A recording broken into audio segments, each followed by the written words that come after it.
Hi, how are you? My name is Matt Ackerson. I'm the founder and CEO of AutoGrow.co, in case you don't already know. And in this video that I'm co-writing with Landon, who is a member of our copywriting team here at AutoGrow, we're talking about 11 SEO strategies that will actually make a difference for you going into 2023 and beyond. So I'm going to give you my expert commentary on this list of things to avoid and things to do at the end of this video, but let's jump right into it. Landon had a few questions for me. So first question is, related to 11 strategies that are actually going to help you and how things are changing going into 2023 in terms of SEO, in terms of like how you use content marketing as part of that to drive traffic, in terms of how you use technical SEO to drive traffic, and just also in terms of what I think a lot of people just aren't thinking about, and they're going to start thinking about it. Some people are on the cutting edge of this. They know, they have some idea of what's coming. It's going to upend everything. And specifically coming from someone who has, who is an entrepreneur, AutoGrow started as an agency in 2010, so we're going to be going on 13 years next year. I look forward to sharing my thoughts throughout the video about how AI is going to impact SEO as well, because it might not be exactly what you think. All right, so let's go into the first question right now. Like, why is SEO important for an agency to pay attention to? If you're reading this article, the answer to this question might seem kind of obvious, and so I'll just go with the obvious answer because I don't really have anything else to add.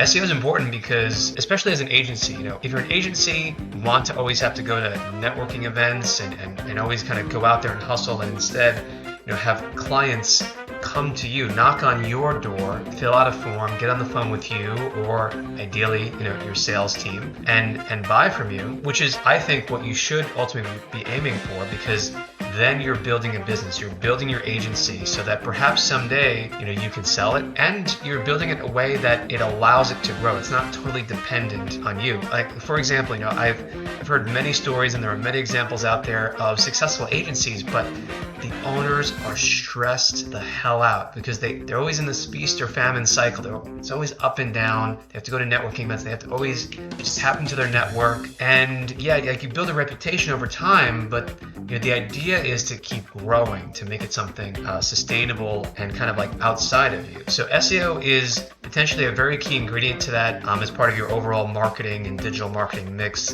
because that's part of how I was actually able to extract myself from going to networking events. The need for this was born completely out of just desire to be lazy and to work less, and also just not be so darn stressed all the time. Because I used to get up at like 4 a.m. And just kind of like, wake up early to get to all these different networking, prepare, and then go to these networking breakfasts. BNI, Business Networking International, was one of the groups where people like refer business to each other. Oh man, I do not miss that. So SEO for us is a big part of why we, as an agency, ended up never having to do that again. And today we're no longer an agency, but we specialize in servicing agencies.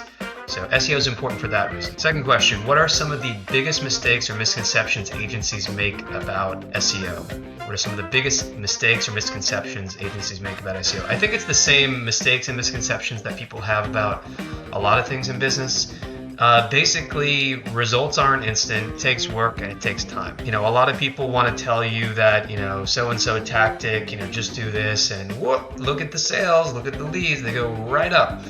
And that is possible, especially like if you're starting from zero, you're going to see gains pretty quick because you're going from doing nothing to doing something, and that has a cause and effect relationship. And if you do it well, the results are going to come, they're probably not going to be zero. Okay. But again, I would say that the mistakes, misconceptions are just like anything else. It's a process, and, it's Thomas Edison said, 1% inspiration, 99% perspiration. It takes work. It takes work, learning, and work doesn't have to be grueling. It doesn't have to be, something that you hate. It could be something really interesting. You want to bring, ideally, a curious mindset to it. And what's really cool about SEO, unlike many other things that you can invest in, is, again, it can, if you do it well, you do it right, and you do it consistently over time, and you reflect and you aim to get better and better and better. It's one of those things that has a compounding interest. I mean, you can look at our traffic, look at other companies' traffic. There's tons of case studies out there. So what I'm saying is not completely radical. cycle, but it has a compounding effect. One key mistake that we made in the past, though, was that we would actually stop investing in content marketing, which I would attribute like most of our I would kind of like put SEO, most of the SEO that we've done under that umbrella. And once we stopped that, I mean, the effects weren't immediate, which is also kind of nice, because it means that like even if you do SEO well, your sales and your leads really aren't going to drop immediately. But if it's a key part of your funnel, especially for new leads that are coming in, and you're not producing new content, you're not putting some new messaging, something new that's valuable out to them. We saw our sales affected directly by that, and it wasn't immediate, but it did happen. And so now we're back on the horse, and we're back doing more and more of it because it works. Number 3, what are some of the most successful SEO strategies Autogrow has used or seen results from? Number 1, just doing it and doing it again and again and again, and pushing ourselves to say, okay, this is working. That's great. Recognizing and measuring, is it working? Yes, cool. But how do we do better? Like, what are some ideas? Well, maybe we can add videos like this. Maybe we can maybe we need to do a little more SEO research. Maybe we can do a little more long tail. Maybe we, now that Autogrow is actually offering SEO as part of its all-in-one team that agencies can delegate to in order to scale, maybe we could bring in, one of our SEO specialists and have him look at it and get invest more in the technical SEO aspects and advise us. And keep us up to date about news that just happened last month that maybe we didn't know about. Because in business, there's a lot going on, right? You might not always, unless you are an SEO specialist, there's a high likelihood that you might not know what is the latest and greatest thing that is perhaps worth trying. So most successful SEO strategies has really just been to invest, particularly in content marketing and long form content. Video has been helpful as well. Video is, there's more friction and there's less competition in terms of people who are actually getting on video like I am right now, especially like in an unscripted way, and just kind of like putting value out there. I think especially for a lot of service businesses, this is something that they don't do, and if they did, if you do, it's going to have a positive effect, because if you can put a face on your company name, again, that helps to build rapport. People want to buy from other people. They don't want to buy from a faceless brand. So those are some of the strategies and tactics specifically that have worked for us. Another tactic or strategy, if you want to call it that, is writing content, just examples of stuff, because examples, it's all bundled together. It's a curated list of quality examples of whatever. So for example, examples of successful Facebook ad campaigns, examples of highly successful sales funnels, and then like an analysis of why they worked, examples of Instagram posts that went viral. And for us, those are some examples of content that have worked for us. So we continue to do list-based articles like this one, but also we do example-based articles, and we really try to go in depth. And it's hard to describe this part of it, so because I think it requires judgment, and judgment is kind of hard to teach. The best way to learn good judgment, I think, is through experience, and through just kind of like bashing your head against reality and getting feedback from it. Okay, just give it all you got, and then, that only got 100 visits. Why is that? Well, then you kind of interrogate it. You're like, all right, what I wanted was 1,000 visits. I got 100. There's a gap of 900. So obviously something here is not working. Oh, well, maybe I should go, promote it on this channel over here, or do something else different. Maybe I should make it longer. Maybe I should spend more time editing it. And finally, just writing like a human. I find just the same way I'm getting on video here is also really helpful for engaging people, because one of the things that Google looks at is how long is someone actually on the page. Keep in mind too, this might be in the terms of service that they're not going to use it this way, but you have to assume Google is watching what everyone is doing through Google Analytics. Don't forget that, because Google Analytics is on almost every website out there, but also through their search engine. So if someone clicks into a search result and then clicks back, that is a signal that they weren't engaged. They didn't find it interesting. It was too bland. It was too boring. It sounded too much like an AI wrote it. Okay, 4th question. If an agency is just starting out with SEO, what should they focus on? Be curious. Focus on topics that maybe are new or emerging I think you're really going to get best results too, just kind of like in a hierarchy. If you think about, the priorities and the importance of things. If your agency is not niched, you should really consider niching before you actually make a decision about like, well, what should I be doing in terms of SEO? Because niching is going to help you to focus and determine, well, what should you even be writing about? Because you write about a million things, and if your agency does everything, you can write about everything. And we did that for a while. But a lot of the traffic that you're going to get is going to be irrelevant. It's going to be all over the place, and you're going to be all over the place in terms of trying to, provide all these different services. So you might want to think about that first.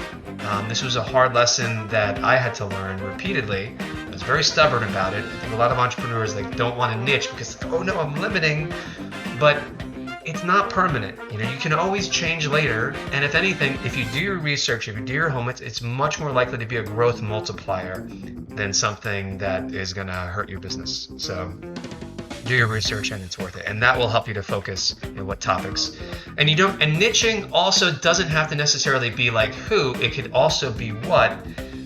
If you want to, the maximum niche would be to be both who, in terms of who you're targeting, and what. It's okay, we only build sales funnels for coaches, okay? Because you're niched in terms of who, or what rather. Okay, we only build sales funnels, and you could be, an agency that only builds sales funnels, but today, unlike several years back, it's a pretty big niche. So think about that before you make a decision on this, is what I would say. Because doing that will guide the answer on this. Number 5, what trends do you predict for the future of SEO? What will become more important versus what would become less important? Well, this gets to the heart of what I wanted to share before. For the first part, what trends do you predict for the future of SEO? Well, you want to think about AI. AI is really the future of everything, and you can interpret this in the positive way or in a negative way. AI is going to be the last invention that humanity ever produces. And that may sound grandiose, but it's the truth, okay? It really is the truth, because AI leads to AGI, and that's a topic that we can talk more about for another day, generalized artificial intelligence. But basically, it creates infinite leverage and just infinite value, and it's going to disrupt a lot of things in the process. Okay, hopefully it's going to be democratized so that everyone has sufficient access to it. But Google is, these Silicon Valley companies, they're always trying to one up each other. And just so you understand what's going on right now, if you haven't already heard of it, GPT is a free tool that was just launched by OpenAI. OpenAI, they are the technology that powers AI for a bunch of other companies in terms of like AI copywriting, like for Jasper and Copy.ai and other companies like it. And you can see some examples here. I was asking it, how do we raise our prices? How do we, tell me more about other tactics like, price anchoring? And the answers are actually quite good. They're quite good. And I saw a video. There was a group of venture capital investors who were talking about this, because unlike some of the other releases that OpenAI has done, this is getting a lot of attention from like mainstream press, like non-engineering, non-tech types, entrepreneurs, startups sort of thing. Because it's free, and because it's actually capable of helping you with coding. It can write you stories, it can answer questions, and it can give you, like, there was someone someone wrote online, write me a story of how to get a peanut butter sandwich out of a VCR, for those of you who know what a VCR is, and write it in the form of a biblical verse. And this thing is hilarious. You can probably go Google for it, but it was awesome, and this thing just came up with it on the spot. And that's just one example of what is coming. So, the question is, like, when these models continue to increase in terms of power and capabilities, how relevant is Google going to be? Is their monopoly on search going to, maintain and continue to inch up? Or is this perhaps going to totally disrupt it? Because the answers that you can get from this thing, which has been trained on the entire internet. So just imagine like a box, and this thing is the box before it's trained. And in order to train it, This company shoved the entire internet into it in order to train it to actually do something like this, where you can ask it questions and you get back results that are better than what Google search would give you, where there's more effort. This is just kind of like curating billions and millions of data points in a matter of seconds and giving you an answer. That's fairly useful. That's fairly useful. So that's a big part of my answer to this question. I think that AI is going to disrupt SEO potentially a lot. Google is, if I was Google, I think they're probably looking at this extremely seriously. They have their own investments that they've been working on for years now in terms of AI, that they acquired DeepMind and whatnot, and other startups. So are they going to come out with major change? Maybe there's no longer a search engine. Maybe your content that you invested in for SEO, for traffic, no longer gets traffic, but Google is just trained on all of it, and it just spits out an answer that is sort of original. So, what's going to happen there? So should you stop producing content? Should you stop optimizing for SEO?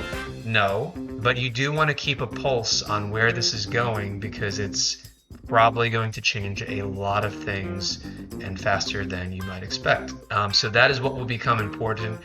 And what will become less important, well, I think what has become less important in the past is really some of the technical SEO things. I think it's really just about providing the right, most relevant answer to the person who's asking it, based on what they're saying and based on what Google knows about the person.